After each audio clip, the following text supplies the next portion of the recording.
नमस्कार दोस्तों। ज्योतिष का सफर देखने वाले तमाम भाई बहनों को नरेश गांधी का सादर प्रणाम। यह हमारा 292वां एपिसोड है जिसका नाम है कुंडली के केंद्र स्थान। दोस्तों, हमारी जन्म कुंडली में केंद्र स्थान बहुत ही महत्वपूर्ण होते हैं। उसे विष्णु स्थान भी कहते हैं। केंद्र स्थान पहला, चौथा, सातवां और 10वां स्थान को कहते हैं। यह स्थान उत्तर बलवान होता है, जबकि पहला, पांचवा और 9वां स्थान त्रिकोण स्थान भी कहलाता है। इसे लक्ष्मी स्थान भी कहते हैं। यह स्थान भी उत्तर बलवान होते हैं। यहाँ हम सिर्फ केंद्र स्थान का ही विचार करेंगे। केंद्र में जब कोई भी ग्रह आएगा तो आपकी कुंडली में वह कैसा फल देगा, इसे आज हम नजदीक से जानेंगे। कोई कुंडली ऐसी भी होती है जिस कुंडली के केंद्र स्थान में एक भी ग्रह ना हो। ऐसी कुंडली जब भी आपके सामने आ जाए, आपको समझ लेना है कि कुंडली के मालिक को बाहरी दुनिया वालों से कोई भी मदद मिलने वाली नहीं है। उसे अपने बाहुबल से ही दुनिया में आगे बढ़ना होगा। अपने हाथ जगन्नाथ का सूत्र याद रखना होगा। अपने माता पिता, भाई बहन या मित्र की सहायता उसे यहाँ कम ही मिलेगी। केंद्र में शुभ या अशुभ एक भी ग्रह होना बहुत जरूरी है। ग्रह न होने पर आप सफल तो होंगे, लेकिन रास्ता कांटों भरा होगा। उसे आप अवश्य पार करेंगे। यहाँ कठोर मेहनत के बाद सफलता मिलती है। आइए जानते हैं कि केंद्र स्थान में अन्य ग्रह आएंगे तो वह आपको कैसा फल देंगे। इसे हम जानते हैं।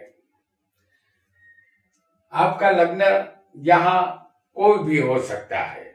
आपको पहला, चौथा, सातवां और 10वां स्थान याद रखना है। इस स्थान को केंद्र स्थान कहते हैं। हम आपके लिए यहाँ मेष लग्न की कुंडली ला रहे हैं। यह एक उदाहरण कुंडली है। सबसे पहले सूर्य के विषय में हम जानते हैं। सूर्य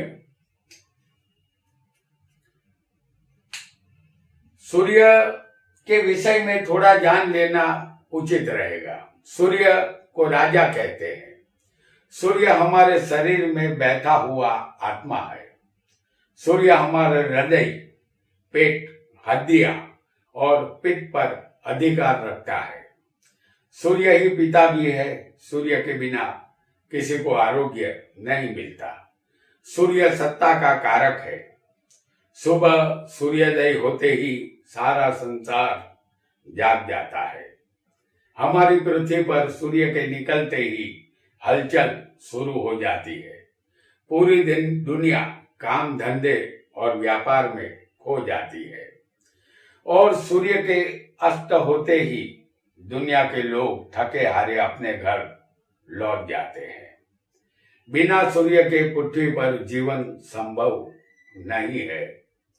ऐसा सूर्य केंद्र में कैसा फल देगा, इसे जान लेते हैं।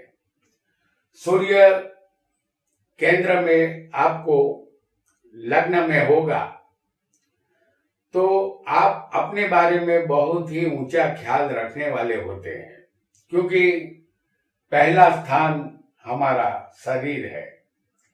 आपको सत्ता पाने की ख्वाहिश रहती है। आप अहंकारी बनेंगे, फिर भी शूरवीर होंगे। अल्प संतान का सुख मिलेगा। प्रसिद्धि पाने की चाहत आपकी रहेगी। सूर्य इस स्थान के कारक भी है। सूर्य आरोग्य के कारक है। सूर्य आपके आरोग्य को पहले आकर बिगाड़ता है। सिर दर्द की फरियाद रहेगी। स्वभाव आपका आशावादी रहेगा। कुंडली में सूर्य ही राजा, पिता और हमारे शरीर में बैठा हुआ आत्मा है। सूर्य यदि किसी को चौथे स्थान में होगा,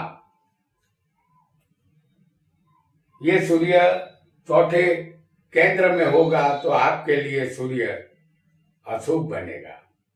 हृदय रोग का भय रहेगा। ये सूर्य धन, वाहन और मकान का सुख नहीं देता। यहाँ उच्च का मेष का सूर्य सुख फल दे सकता है। रिश्तेदारों का या मित्रों का सुख नहीं मिलता। आपका मन ज्यादातर अशांत रहता है। मंत्र शास्त्र, गूढ़ विद्या और ज्योतिष विद्या का शौक ये सूर्य देता है। सूर्य यदि किसी की कुंडली में 7वें स्थान में होगा,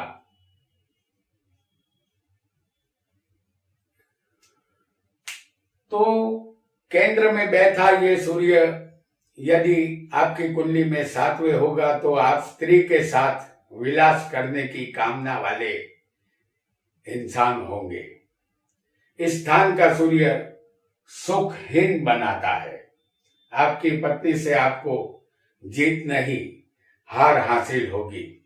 पत्नी आपको छोड़कर जा सकती है। सूर्य क्रूर और विच्छेदात्मक ग्रह है और इस स्थान में सूर्य पति पत्नी को अलग करने का काम करता है। पत्नी के द्वारा अपमानित होना पड़ेगा। यहाँ का सूर्य कोर्ट कचहरी में सफलता देता है। आरोग्य यहाँ ये सूर्य ठीक नहीं रखता। सूर्य यदि किसी को 10वें स्थान में होगा,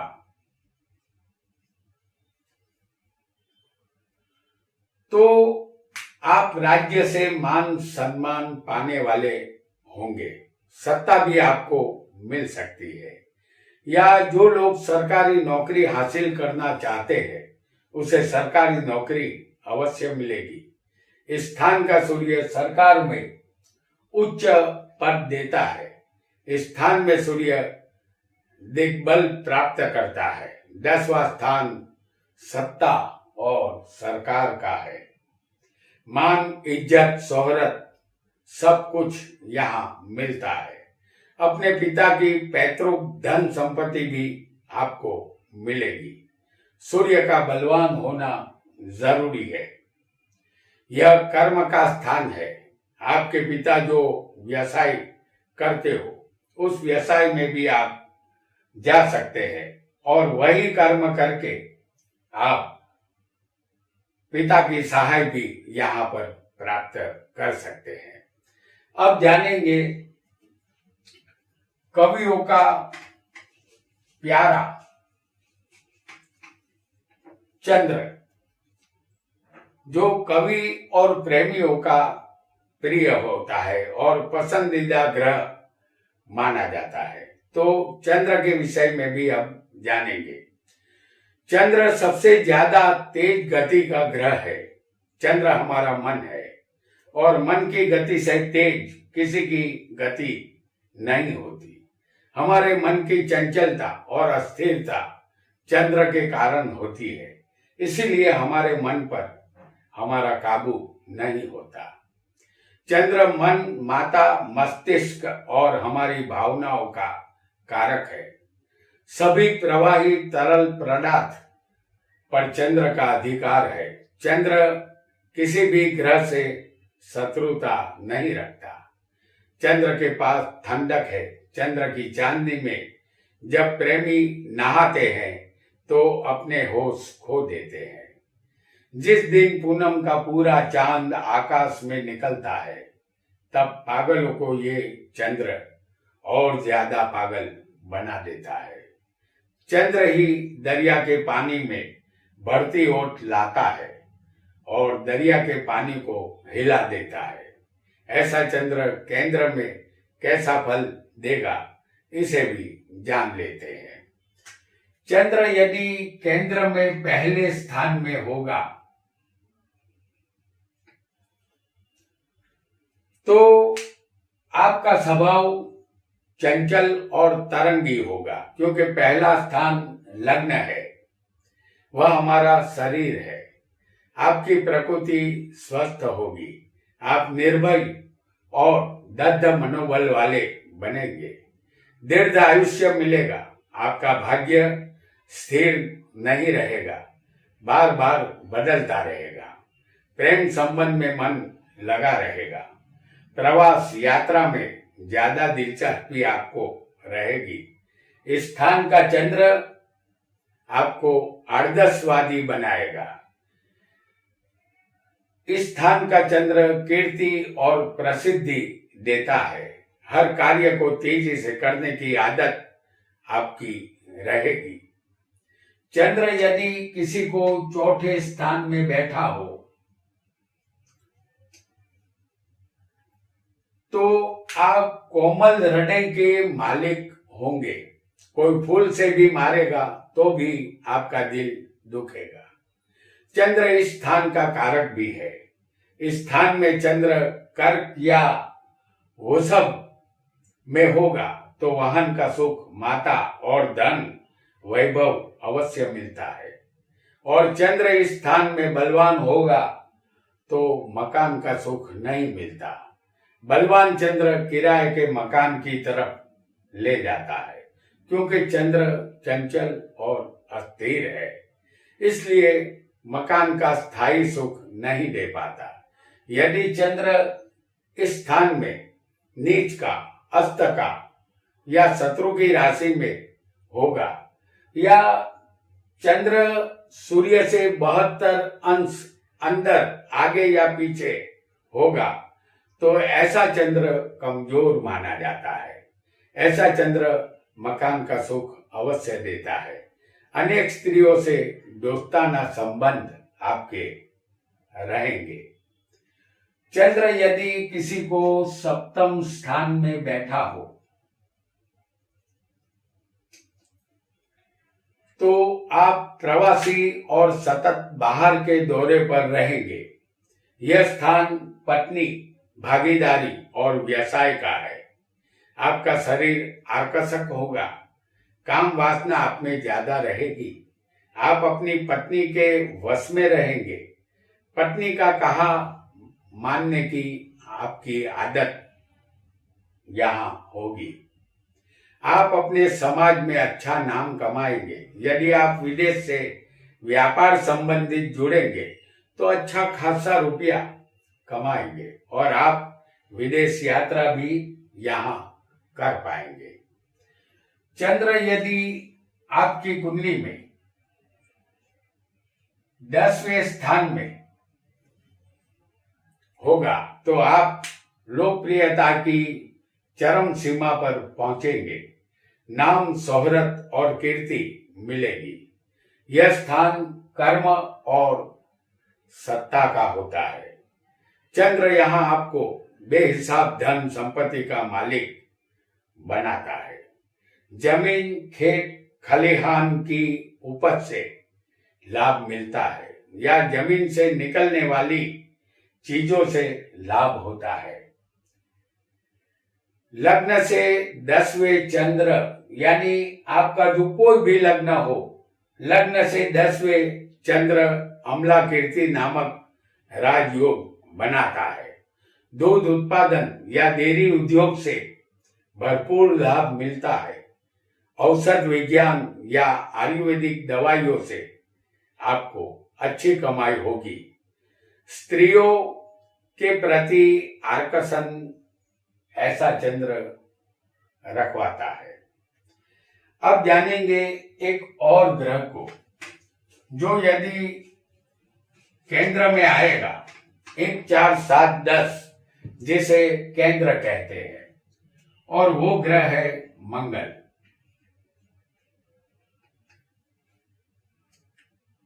मंगल के विषय में भी हम जान लेते हैं।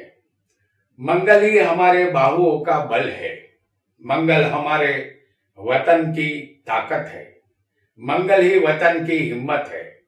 फौज, मिलिट्री और पुलिस खुद मंगल है। मंगल के बिना किसी में हिम्मत नहीं आती। मंगल को सेनापति और युद्ध का देवता भी कहते हैं। यह क्रूरता, साहस शूरवीरता का कारक है। मंगल ही एक ऐसा ग्रह है जिसके पास जल्दबाजी है, उतावलापन है। मंगल घटना को पहले अंजाम देता है, सोचता बाद में है। जहां मंगल है वहां लड़ाई झगड़ा है, जहां मंगल है वहां गुंडागर्दी है, मारा मारी है। जहां मंगल है वहां हत्या है, बलात्कार है। मंगल को भूमिपुत्र भी कहते हैं। बिना मंगल की मेहरबानी के इस दुनिया में किसी को जमीन या घर नहीं मिलता। यह अग्नि तत्व चोट एक्सीडेंट का कारक है। केंद्र में मंगल कैसा फल देगा इसे भी हम जान लेते हैं। मंगल किसी की कुंडली में केंद्र में पहले स्थान में होगा तो आप मांगलिक है।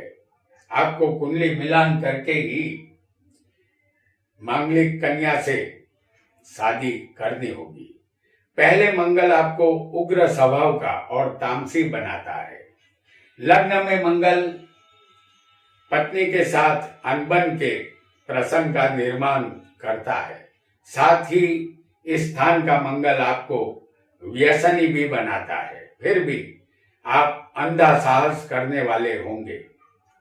आप कामी और अनैतिक संबंधों में विश्वास करने वाले होंगे। शरीर में चोट फोड़े की संभावना बनी रहेगी। आंख, मस्तिष्क और मुख के लिए इस स्थान का मंगल आपके लिए अशुभ होगा। इस स्थान में केंद्र में उच्च का या स्वग्रही मंगल पंच महापुरुष योग बनाता है। मंगल केंद्र में हो तो रुचक योग का यहाँ निर्माण होता है। आपकी कुंडली में बलवान मंगल होगा तो वह आपको शूरवीर, हिम्मत वाला और धनवान बनाएगा। मंगल यदि किसी की कुंडली में चौथे स्थान में होगा तो ये केंद्र स्थान है और मंगल चौथे होगा तो आप मांगलिक माने जाएंगे। यहाँ मांगलिक कन्या शादी के लिए उपयुक्त रहेगी। इस स्थान में मंगल अशुभ फल देता है। वाहन, मकान, जायदाद और माता संबंधित दुख और चिंता करवाता है। भाई, पत्नी और माता का सुख कम देता है। आप साहस तो करेंगे लेकिन उसे अंधा साहस कहते हैं। अंधे साहस से सावधान रहना होगा। आप राजनीति में भी सफलता अर्जित कर सकते हैं।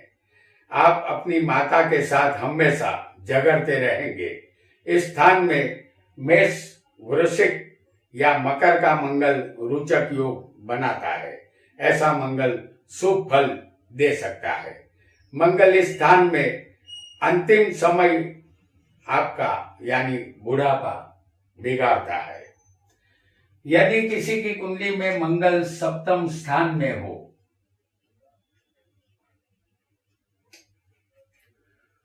तो ये मंगल भी यहाँ आपको मांगलिक बनाता है। तो मांगलिक कन्या के साथ शादी करना आपके लिए सही रहेगा। दोनों मांगलिक होने से घर संसार का सुख मिलेगा। फिर भी मंगल एक पापी और क्रूर ग्रह है, इसलिए पत्नी द्वारा दुख मिलता है। इस स्थान का मंगल पति पत्नी में वियोग करवाता है और तलाक भी करवा सकता है। यहाँ पत्नी के मृत्यु का भय भी रहेगा। संतान की चिंता रहेगी।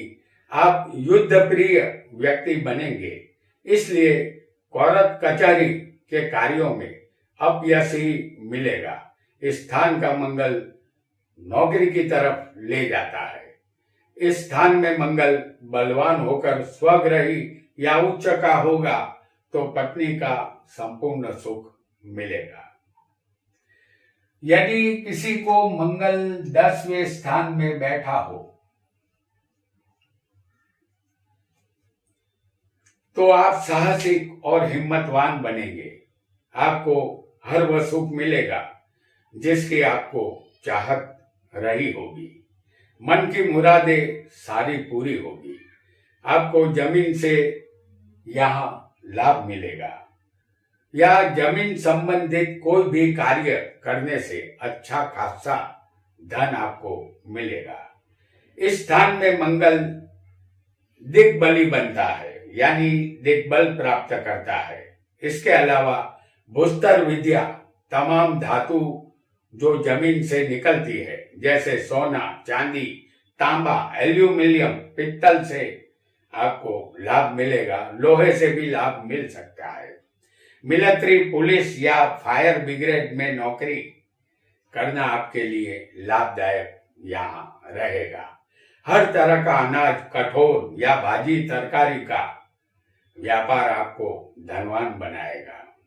और किराने की दुकान खोलने से आपका भाग्य खुल जाएगा। तो दोस्तों, आज हमने केंद्र स्थान में आने वाले ग्रहों का फल जाना। यहाँ हमारा पहला पार्ट समाप्त होता है। इस सीरीज का दूसरा पार्ट हम बहुत जल्दी आपके सामने लेकर आएंगे। आज इतना ही। आपका बहुत बहुत धन्यवाद।